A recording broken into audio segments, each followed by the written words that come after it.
नमस्कार मित्रांनो, आज मी तुम्हाला टी व्ही एस iQubeचा रिव्ह्यू देत आहे. तर चला तर मग सुरू करूया. ही माझी टी व्ही एस iQube मी पाडव्याच्या दिवशी घेतलेली आहे. आणि तर याच्याबद्दल थोडीशी अगोदर मी माहिती सांगतो.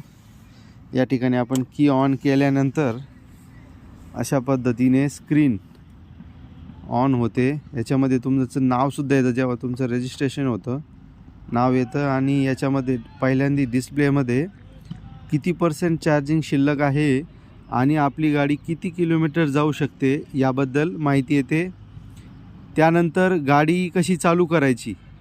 आता गाडी सध्या बंद आहे तर इन्स्ट्रक्शनमध्ये आलं आहे brake plus mode button, mode switch to start riding. तर हे बघा, ह्या ठिकाणी त्याला ब्रेक दाबायचं आहे. हे डाव्या साईडचं जे आहे ते ब्रेक आहे. ते दाबल्यानंतर ह्या इथे मोड लिहिलेला आहे बघा. हे बटन दाबल्यानंतर आपली गाडी सुरू होते. चला मग चालू करूया आपण गाडी.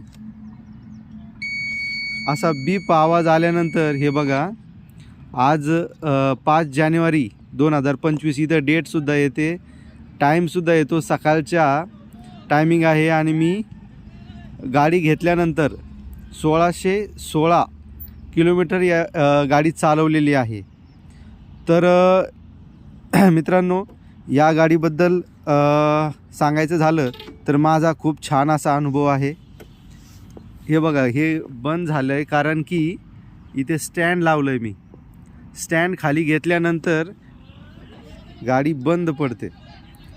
तर ह्या गाडीचा माझा अनुभव खूप छान आहे. मला गाडी खूप आवडली. कुठल्याही प्रकारची मला अडचण नाही आहे. तुम्ही बघू शकता पुढून सुद्धा, फ्रंटसुद्धा खूप छान आहे. आणि गाडी सध्या ऑन असल्यामुळे लाईट तिचे चालू आहेत. आणि रिव्ह्यूमध्ये मी एवढंच सांगेल की माझा अनुभव तर एवढ्या 1600 किलोमीटरमध्ये खूप छान आहे. तुम्हीसुद्धा घ्या आणि काही अडचण असेल तर नक्कीच कमेंट करा. मला तर खूप आवडलेली आहे. थँक्यू.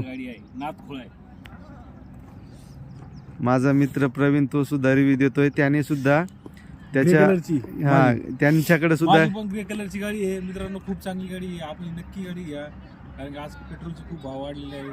जवळपास लोकल गाडीला तुम्ही जवळपास आम्ही आता ही गाडी नगरपर्यंत घेऊन जातो. त्याच्यामुळे गाडीचं कुठल्याही प्रकारचं ॲव्हरेज नाही. ही गाडी जवळजवळ आम्हाला कंपनीने 120चं ॲव्हरेज दिलेलं आहे, परंतु 110 पर्यंत ही गाडी आरामात 105 जे माझा अनुभव आहे 105.